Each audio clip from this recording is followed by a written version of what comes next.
about to spoil Persepolis from 2007. If you haven't seen the film and plan on watching it, then click away now. Or if you've already seen it, or you just don't care, then please stick around.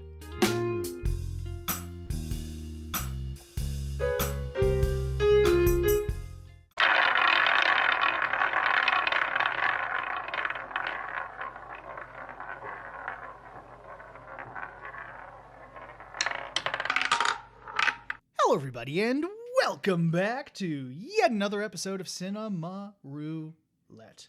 And another case of the wheel having very interesting timing. Yes, indeed. Also, hello. Hello, sir. Nice to see you. Nice to see you. Ah, yes. We're I in hope you person. could see us shaking hands. That's why I made sound effects. Yes. Here's a dog running past. We're in person again. Yeah. So this is going to be a thing for I don't know how many episodes. Yep. So it's going to be really nice because we have that delay and then you have to add the 2 tracks together. It'll just make life so easy for a bit. And also, we'll be using Audacity that doesn't just crash every 2 minutes. Yeah. For no reason. Super awesome. It's great. Yep. Almost as great as covering fun subjects on Cinema Roulette. That is right. So, should we get into this? We should, as we, well, in more ways than one, say goodbye to a director we have very much enjoyed on this wheel. Yes. So, that director's name is Marjane Satrapi. And today's movie is technically her debut film, right? Yep. It's Persepolis.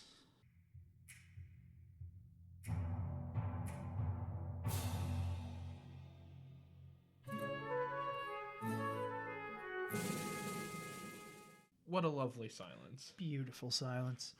This could get a little more chaotic now that we're in person, just so you know. I people. know, but also, I don't want to be chaotic. I know, not for this one, yeah. Guys, okay. Before anyone says anything, the Nightmare on Elm Street episode was recorded back in April. We recorded at the end of April. So the timing of this is complete coincidence. Yep. Which makes it really heartbreaking. Mm-hmm. It was almost like with Lupin. Lupin, that was ironic in the sense of, oh wait, no, because the composer passed. I forgot about that. That this year, yeah, but when we started Lupin, I was referring to when Yeah, Monkey Punch. when I, like, literally first getting into Lupin, it was a little bit after he passed. Yep, and sadly, just, what was it, a couple weeks ago? Not even a week ago. Not even a week ago, Marjane Satrapi sadly passed away. So, rest in peace. And in a way that is ever so French, her family said she passed away due to sadness. Yeah, apparently, I know her husband died of cancer. The year before. The year before, and she set up a foundation for him, everything, but yeah, just died of sadness, according to the relatives, so. But, which, on one hand, it makes it kind of interesting to cover this movie because this is the beginning of her life. This is literally, yeah, an autobiography. That's what it was, and which means the summary gonna be a bit odd for this one. Yeah. So, and again, yeah, that's the thing. Mind you, this was not on purpose to review this because she died. It just happened to happen. So, If I can say one slightly dark joke, I'm just really happy Chicken with Plums wasn't last. That would have been awkward as hell. Yeah. If we were covering that now. Yep, but this was oddly fitting, and honestly, I think she would have found that funny. She seemed to have a very dark sense of humor. Well, I mean, we even see here, she hung out with nihilist punks for a good while in her life. But we can get into that. Yes, we can. With the summary. It's also been a month since we recorded, so if things feel off, sorry. Sorry about that. I think we'll be fine. Because we're covering a weird kind of movie, and just, it's been a while, and the subject matter in general is just like, damn, it's kind of depressing. Mm-hmm. But here we are. We open in an airport with, at the very least, I will not fuck up the main character's name because we have been saying it for the other 2 movies. It's oddly funny that we worked backwards with her filmography. Like literally backwards. Uh-huh. But we open with Marjane in an airport. She's clearly an adult here. Things are in color. But as she checks in and sits down, she starts to flash back about her own life. In her early life, when she was about basically a little less than 10, Something like that. she lived in Iran at the time. We are in 1970s Iran. Protests are erupting a lot more as people are getting tired of the government that is currently in charge, or the regime. Yeah, it's something about the sheik, I think they call him, or something. Yes, who we young Marjane will have explained by her father. Basically, the British came in and said, "Hey, here's how you should run this place. Thanks for the idea, guys." And then the first person that was in charge was kind of a dick, and then his son got in charge, and he was way worse. Yep. Which is what's currently happening, and people are protesting against it, and the protests are going, as time goes on, are going to get worse and worse until it turns into full-out war. But Marjane is still very young, so she doesn't fully understand what's going on. It's really nice to see, at least, as of course, whenever a story is told, there is probably some embellishing. Mm-hmm. But the way she portrays her parents here is very blunt with her, even at a young age. Yeah, like they were. I think one of her relatives was into politics. Not like the uncle, but like one of her distant relatives actually helped run the country. That's the uncle who was in prison. Oh, okay, that was him. Yes. Okay, but yeah, like literally from a young age, very politically minded. You know, they got to slap the propaganda out of her. Yeah, because at a young age, she started like talking about how great the leader was, and her parents literally just sat her down and it's like, they're not great. Yeah. You don't have to believe any of that. Yep. They're just saying that he was appointed by God. And yes, her uncle is also currently in prison. The protests are growing more violent. A family friend gets released from prison. And with being an impressionable child, Marjane starts pushing back as heavily as she can against the government, which she almost gets a bunch of kids to beat up another kid whose dad is part of the secret police. Yeah. Oh, no, I was right. It was one of her, distant relatives. So, distant relatives. Okay. Both her parents were politically active and supported leftist cause against the monarchy of the last Shah. Is it. According to Satrapi, her maternal great-grandfather was Nasir al-Din Shah Qajar, the Shah of Iran from 1848 to 1896. Damn. So her whole family throughout, basically her lineage was politically involved. Sorry, side note. Anyway. Hey, you gotta be correct. Yes. She almost got kids together to beat up his kid. Luckily, her mom spots them as they're carrying nails to just go punch him. Yeah, they're just gonna stab him with nails. And her mom's like, "No, you're going in your room." And that at least made the other kids go. Her mom explains, yes, you should push against the government, but also, you are 10. Please do not be violent with people. Yeah. And she does try to be peaceful, but the kid is kind of a prick. Her uncle gets out of prison. He was there for being a communist. Those dirty commies. Because, we're late 70s. Cold War still totally a thing. Yep. And the U.S. is giving Iran a bunch of guns and money. This can't possibly go wrong. But the uncle, Marjane, is completely fascinated with what was happening in the prison, and the uncle doesn't hold any. Well, he probably held back a lot of the details of the torture, but still describes torture happened. Mm-hmm. This is what they do there. That all because people just want to be free. Yep. And with this, things are still getting worse outside. For the summary, I am going fast. Just know the movie does give a lot more time cards, and you see. And through very clever editing that we'll talk about later, you see that time has passed between these events. But we see the war getting worse. I was making sure what wasn't one of the reasons it got worse. Mm-hmm. Her uncle gets rearrested. And Marjane is the only one allowed to see him in prison. Yeah. Well, yeah, just to add on that fun fact about that, because I didn't realize this when watching it was, well, yeah, but her uncle was only allowed one visitor before his execution, and he chose Marjane. Yeah, that's how close they were. He always treated her more of like a daughter than like a cousin or whatever it is. And they did say, at least in the movie, that he chose to see only her. Yep. I don't think they told her directly that this is right before execution, but the movie does heavily imply. Yeah. I'm so happy this is such a fun movie.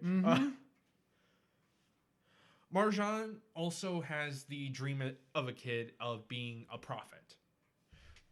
And even like talks to her grandma, and it's like, women and men will be treated as equal, old people will be safe. How will you do that? I'll make it illegal to treat them mean. You got me. Yep. Because her grandma is just constantly really cool throughout this. Her grandma seemed like the most wonderful person. But before her uncle went back to prison, we see her talk to God at one point. Just as her, like I will make sure things are okay. Thanks, God. Yep. Yeah, after her uncle dies, she's a bit mad. So, yeah, and she's still very mad, still very young, and clearly wants to lash out. So she's like, you go away. She tells God to fuck off. Yeah. And then the war gets even worse. Because if you don't know, during this time of just instability in Iran, Iraq thought it would be a cool idea to try and invade at the same time. So not only do you have kind of a civil war basically breaking out, but also you have an outside force trying to attack the place. Which is insane when you find out what happens. It's insane to find out Iran won. Yeah! Two things coming in, one in the middle of their war, and they still win. Yeah, they were being invaded because Iraq thought that was them at their weakest, and they were still able to push back. Yeah, insane. History is crazy. Yep. We jump ahead to 1982. Where Marjane and her family live is basically turned into a war zone. There is hardly any food in stores. There is air raid sirens every once in a while. But Marjane is still living her life because that's what you gotta do in this situation. Yep. And she finds a bit more... She still has a rebellious spirit even at this young age. She gets black market CDs from America. That was a popular thing in the Middle East and Russia, especially.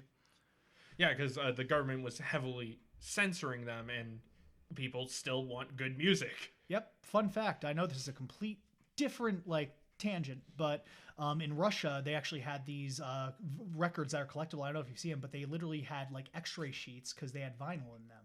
And so they had people's x-rays of, bones and stuff, but they printed it on it, and they, took it from the hospital and used it to make records. Interesting. Yeah. So those are highly sought after collector's items now. There's a specific name for them, but that's basically what they did when they banned music. We see here Marjane go and talk to someone in the park. She also has a jacket that says Punk's not dead. Punk's not dead. However, she almost gets caught buying this CD, but luckily is able to quickly lie her way out of it, being like, "Oh, my mother is so sick. Please, I just need to get home as soon as possible." Yeah, because it's nuns that stop her, right? Mm-hmm. Yeah, I do like how she stylizes them too, with their slinky figures and the heads coming up, they're clearly... monstrous in a way. Yep. But during this time, she's going to... No, sorry. In this time, her family goes to secret parties because also drinking has been banned. So there's bootleg parties, people all going into little underground places. And her family almost gets caught. They have to run home and lie to the cops. Marjane and her grandmother run up into the apartment and dump all the alcohol before the cops can know what's going on. Yeah, grandma's like, "It's okay, I got this. I had to do this during..." Also, during this time, a family friend, due to the bombings going on and whatnot, he gets hit with shrapnel and needs open heart surgery, but there's no hospital that can do it near there. Luckily, Marjane's father tries to get a passport from a bootlegger. However, the bootlegger gets caught, has to go on the run. He doesn't get the passport, and the family friend passes away. Mm-hmm. The war is still continuing. Yeah, because they said they would have had to ship him all the way to England. Right? Yeah, he needed to get out of the country to get a hospital that could heal him. Yeah. It also didn't help that someone that his wife was mean to in the past now held a military position who decided who gets to leave and who doesn't. That's right. As the war continues, their house actually gets bombed, and Marjane does see a dead body, which scares the hell out of her because she's a fucking kid. Yeah. Luckily, none of her family is hurt here. With all this going on, having lost family friends, seeing more and more of the problems with the government and how things are going, she kind of speaks out in school, but in such a capacity that it was basically going to get her arrested. So her family quickly got her a passport and sends her off to Austria. Mind you, she's still a child at this point. Yeah, she's like middle school. So she has had to live through a war and has had family members executed and has seen dead bodies and now has to be on her own from her parents. Well, technically she was sent to a family house, but stayed there for like a few weeks, and then they immediately sent her to what is it called? Wasn't it like a boarding school, like nuns or something? Or it wasn't a boarding school, but yeah, it was like it was basically an orphanage. Yeah. With a bunch of nuns. So anyway. Anywho, yes, she's living in basically a nun boarding school. And there is some perks to living in not a war zone. Mainly, the grocery store is her favorite place to be because there's just so much food. Like I said earlier, it's been a good couple of years of the war torn Iran, and there was people fighting over beans, basically. Mm-hmm. Yeah, they showed this where the two old ladies were just whacking each other and like.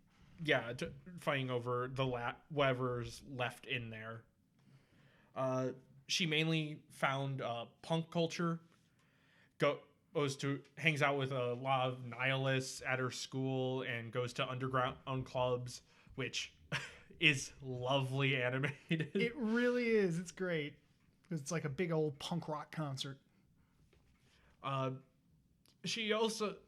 was the downsides too of feeling very alone on the holidays, because like when Christmas came around, even her punk friends would head home to Brazil or wherever their family is, and people at the nunnery would be mostly gone, which it's like, it's Christmas. Yeah. However, since Marjane was not really all that for authority, when the nuns tried to push her to act a certain way, she would lash out a lot more, which ended up with her moving around a lot. Yeah. She stayed with some of her punk friends, but living in a house with, I think they say, like 8 lesbians was a lot. Yeah, now so they have lesbians, and then a friend of that friend. And eventually, she landed in with some... What was she? Just an insane lady with a dog. I don't know. With a dog who, judging by the art style, Marjane did not like that dog. Yeah. He's a scruggly little freak. We jump ahead to 1986, and Marjane is feeling what's basically survivor's guilt. She's living a pretty normal life at the moment, able to have food, able to go to parties, and still on TV we'll see the horrors that are going on in Iran. Also, puberty hits. We'll talk about the scene later, but honestly, it's pretty funny seeing... It is. Seeing how he talks about everything that happened to her. About how her body grew up, yeah. Now she got her distinct mole.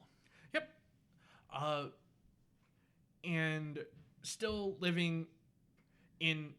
Well, okay. The description of the movie said Austria, but what she says next is that she was... Someone on the street asked, like, where's she from? And she said, I'm French. This really eats her up inside, because one of the main promises she made to her grandmother before coming here was not to forget her identity. Yeah, always stay true to yourself.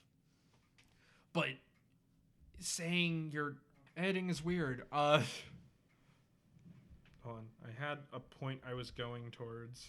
Her true identity being from Iran.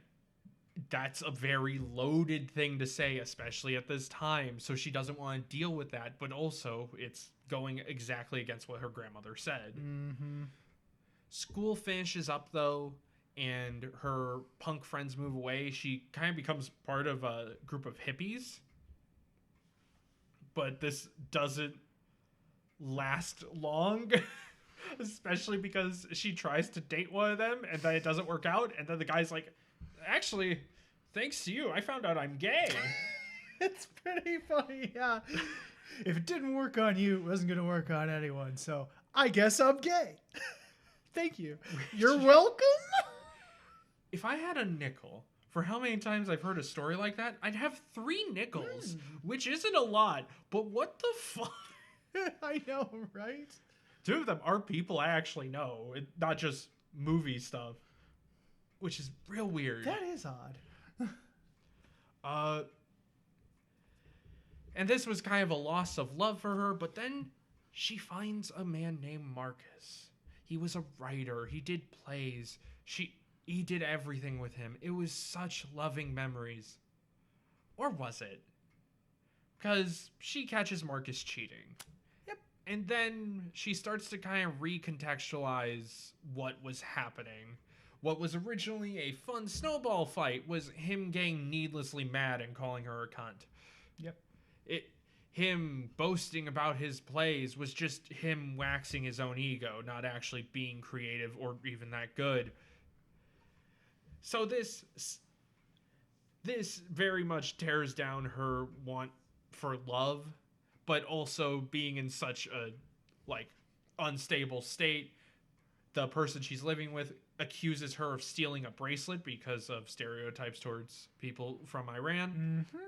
And this is enough for Satrapi to just say fuck it and walk out. Yeah, so she just snaps at her and leaves.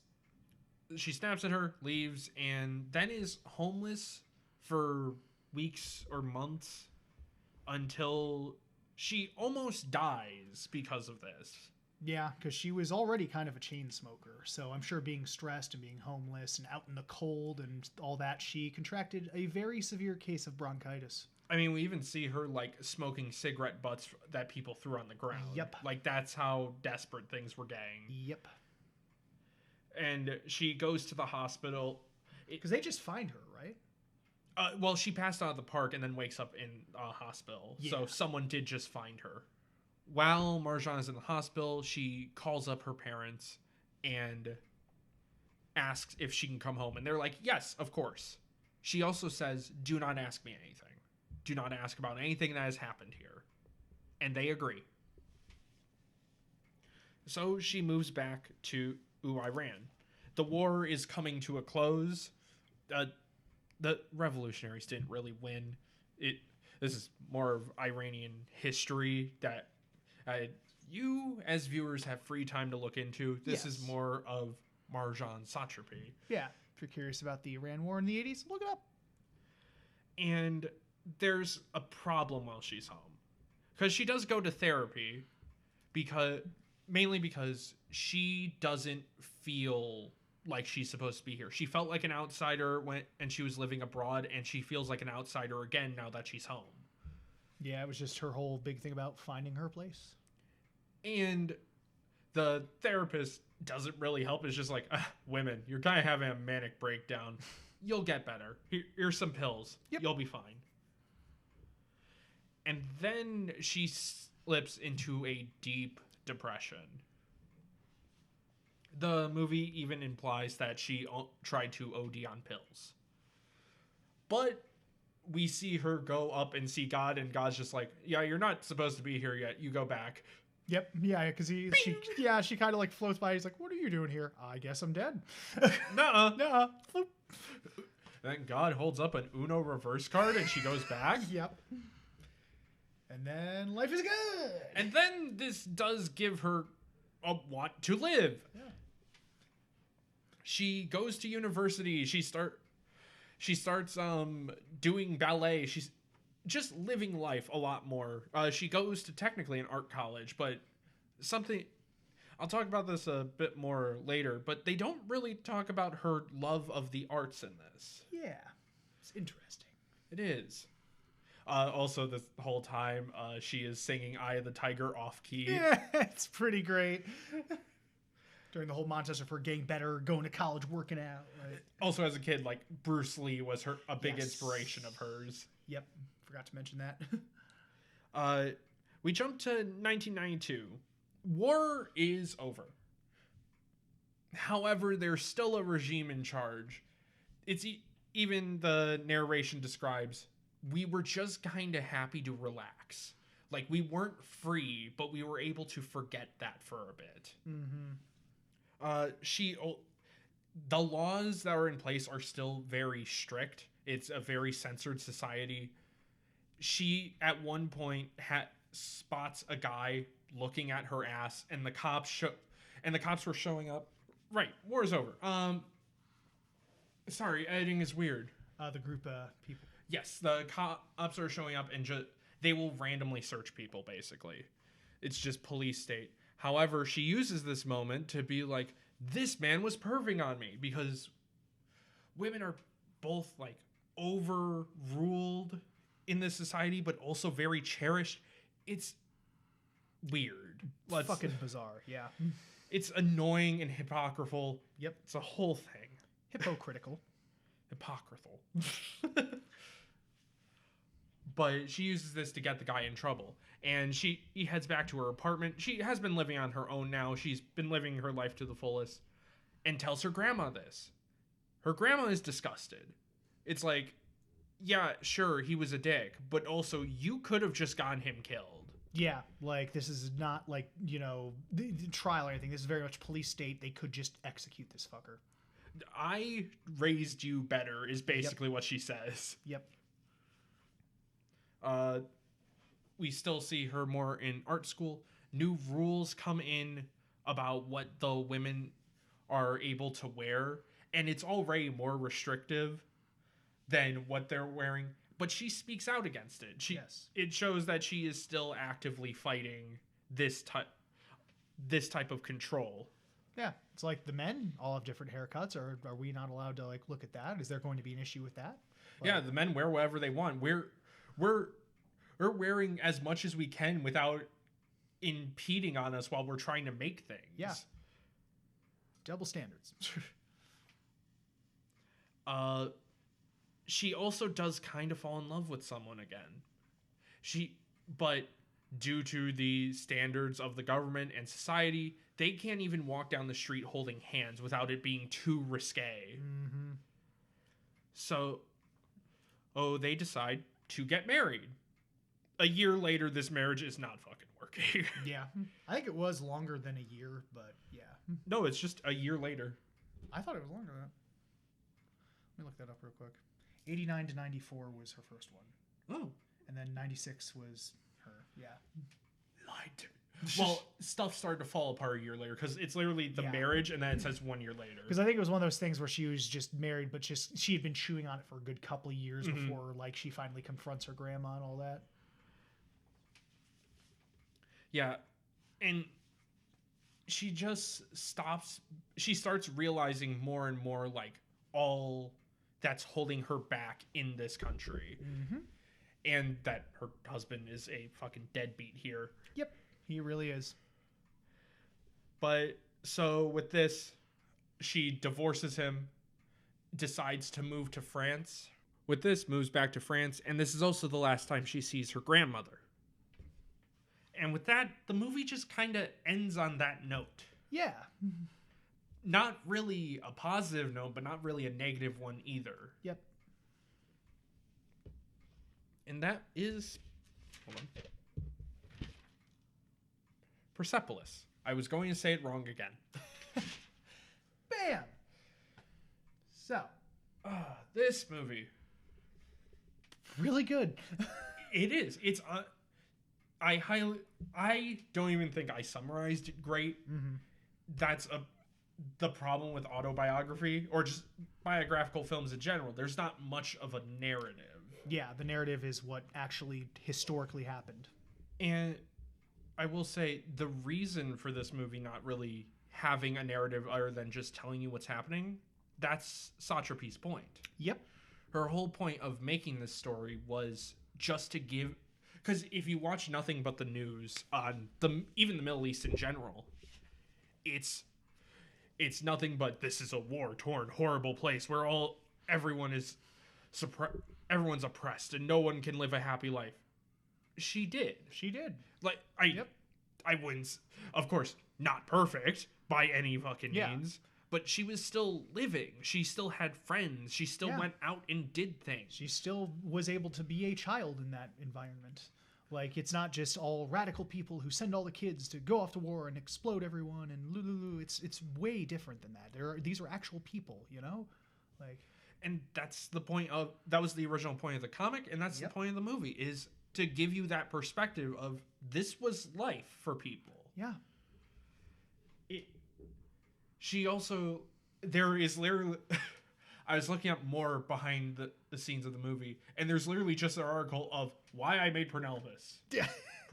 Or Persepolis. If I keep saying it wrong, I'm sorry. It's all right. But I was like, oh, that's exactly what I was looking for. And she says in it that she was a pacifist.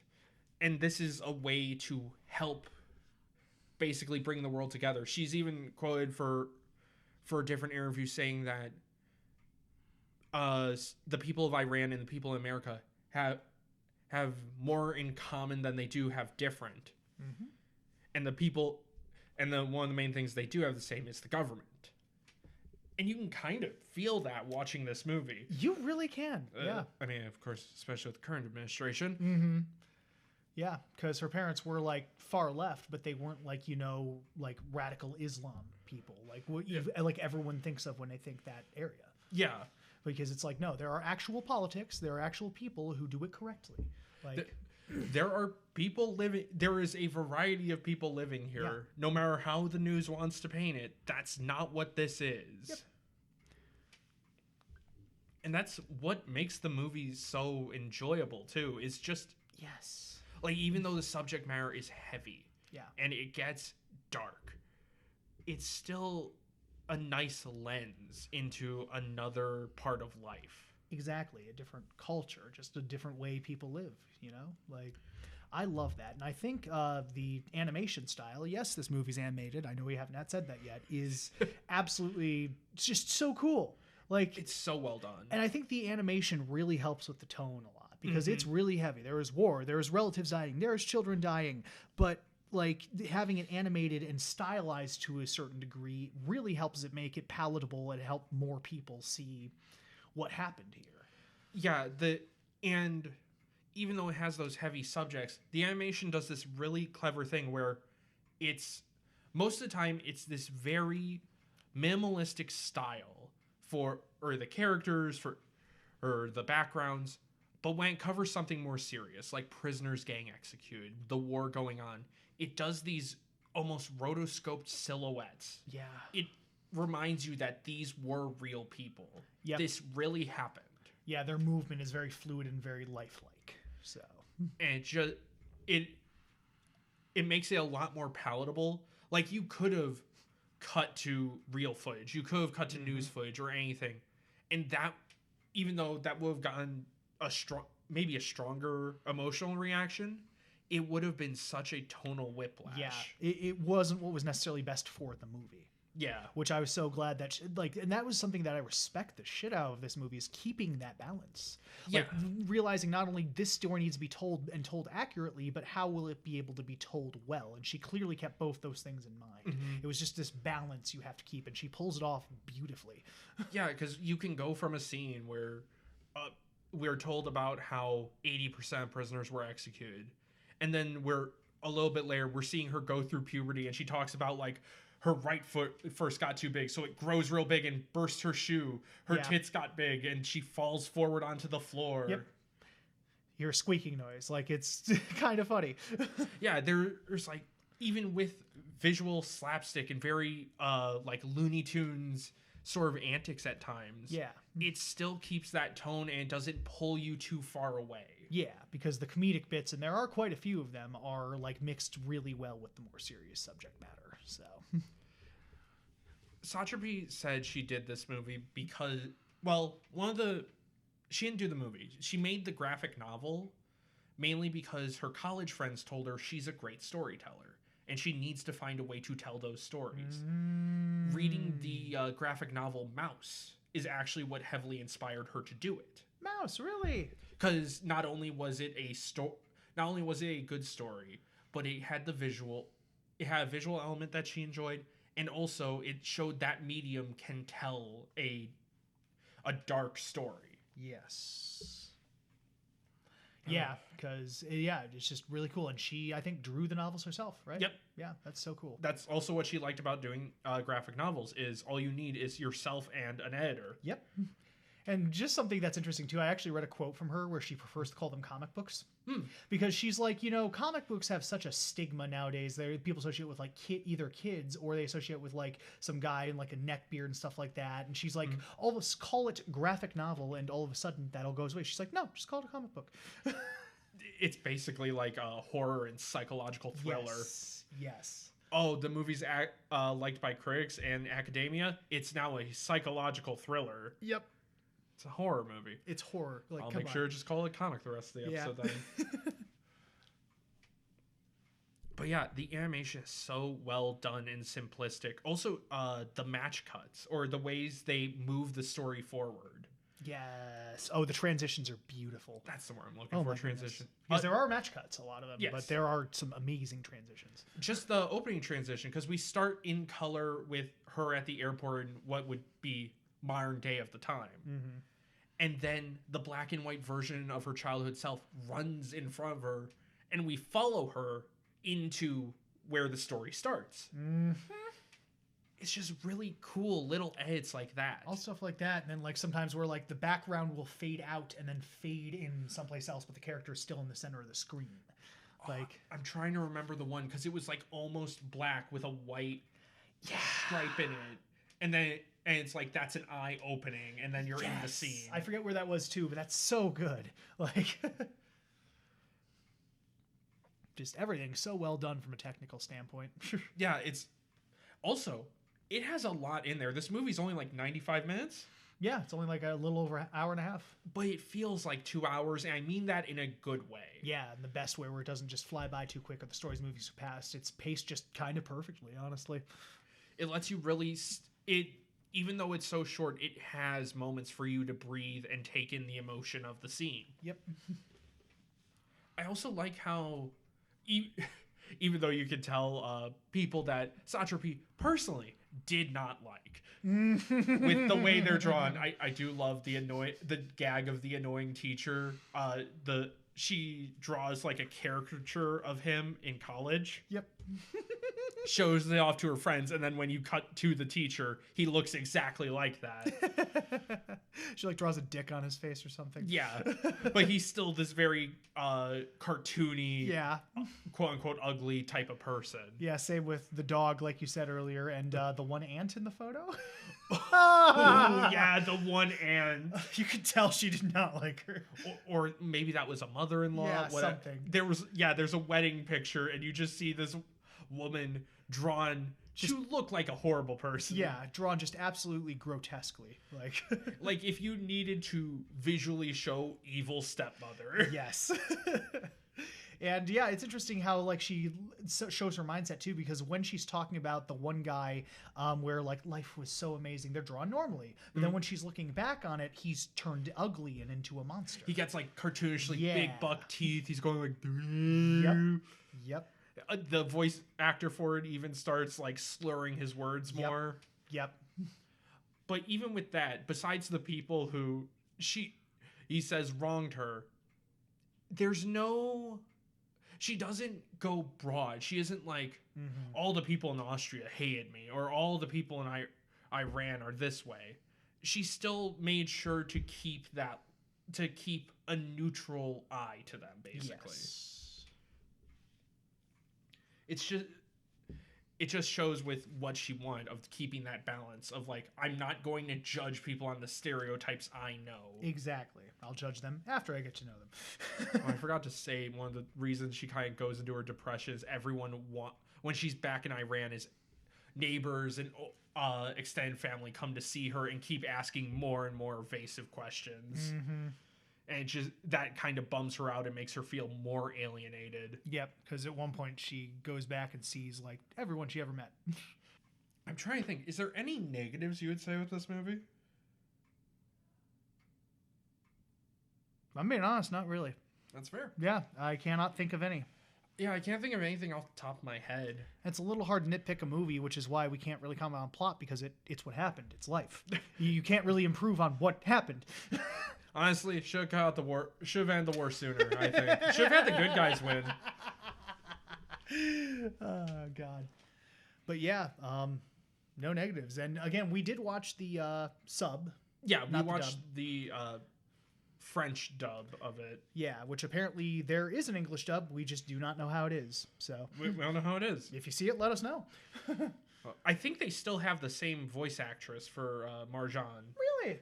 In both versions. Oh, that's cool. I think they do. That could be wrong. Yeah, and I know Marjane herself was also multilingual. Like she could speak like Iranian, French, American, I think Italian. You mean English? Or English, or wait, sorry, French, Italian, German. A little bit of German. Well, she was in Austria, so Yeah, yep. So I think it was like 5 languages total she could speak, which is awesome. It fucking sucks that we lost her. It really does. It really does. So I think Like- that's about it for the recap and For the review. movie. But yeah, it's been an awesome thing discovering her movies. Honestly, I'm really sad that she's passed away now. She had such a distinct voice. She did. Like, she has had such a weirdly comedic, nihilistic, but also such a positive view Yes, on existence. exactly. She just had such an interesting view on people, and she just lived such an interesting life, honestly, like more so than most people live. So Like, this was just the beginning of her life. Yeah. This isn't even getting into, like, when she started doing movies, when she met her actual husband. yeah, because I think there's like 4 volumes of Persepolis. I'm pretty sure. So they might she might cover that later in the comics. I think the so. full book is covered. Well, there is stuff cut out, obviously, Yeah. but I'm pretty sure we got to the beginning and end of the series. Okay. Oh, I did forget to talk about that. The fact that the movie doesn't cover that she went to like art college or Yes, how that's she right. got into art, So, it makes it feel even though it's an autobiography and you could paint yourself to be the most righteous person in the world Yep. if you wanted. It keeps it humble in a way because she could have been like, and this is where I discovered art and why I wanted to make this story Yeah. or tell this story. No, it was just the story of her life. yeah, exactly. There as an artist, you could easily like wank yourself off like that, but yeah, no, or be like go on about, and this is when I discovered this. It was beautiful, and it inspired this and this. But like I'm glad she didn't, because that just wouldn't work in the story. It'd make it seem too It would have put herself in the center too much. Yeah, and even though the movie is about her. Yeah, exactly. And she clearly felt very strongly about this because that was her background. That's where she came from, and it was just a story that needed to be told.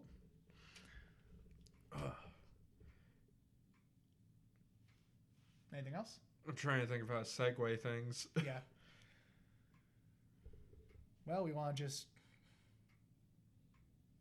end the movie and get into that, or what? I'm trying.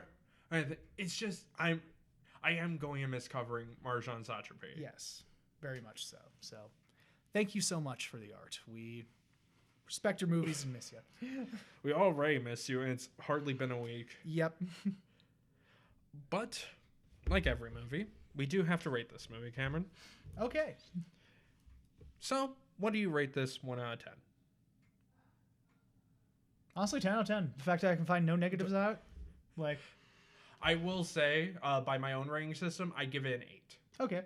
Because for So are you taking, like, for personal enjoyment? yeah, Okay. my 1 to 10 scale, it's basically the highest a movie can often get is an 8 out of 10. Mm-hmm. The 9 and 10 are rewatchability and a personal connection. Okay. I would, yeah, well, just as a movie itself, let me rephrase then. As a Okay. movie itself, 10 out of 10, because, perfectly made, perfectly tonally balanced, and no real glaring issues. Personally, I'd say 9, honestly. So, What's the thing keeping it from a 10 out of curiosity? it's just, I'm not Iranian. I didn't grow up at that time period. It's not really Right. something that speaks to me, like personal, like. Which some people would say this is still a universal thing of like Yeah. finding that freedom and that want to express yourself. Yes. But why 8, you're saying? 8 for me is I don't know. I do think it will be rewatchable. Mm-hmm. I don't know why it doesn't hit personally, but I just know there's this feeling in my gut when I watch a movie, and like Everything Everywhere All at Once or Promare, there's this little feeling inside me where it's like, fuck yeah. Yes. Type deal. Exactly. Yeah. It's almost unfair for other movies where it's like, oh, I just didn't feel that. Yep. Would you like to explain that further? No. But yeah, no, you're right. There is something. You can feel it in your heart, man, your soul. Sorry, now I'm just thinking of David Lynch, Mm-hmm. where he was on that interview, and it's like, this is my most spiritual movie. Do you want to elaborate on that? No.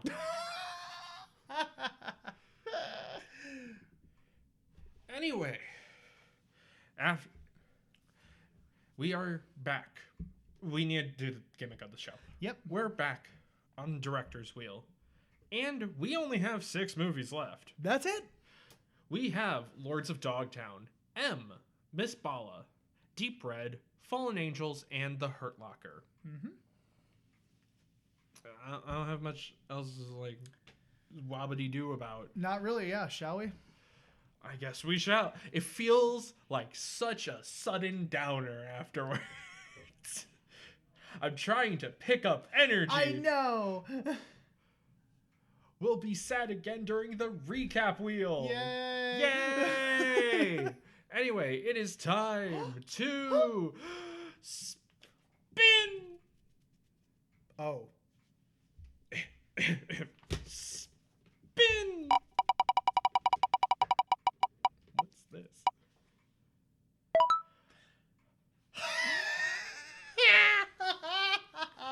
So the wheel has a sense of humor, as you can see.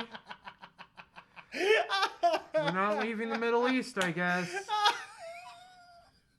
Or female directors.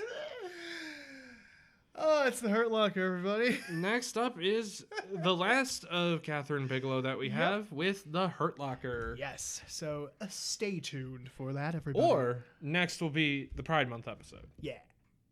Which I'm still not sure what it's going to be, because one of the movies will make me cry, both watching it and probably during the episode, because we will cover it eventually. Anyway, so next week, either Pride episode or The Hurt Locker. We will see. Yes. You usually do a sign-off thing of like until 9. Okay, thanks, bye. No, it's until next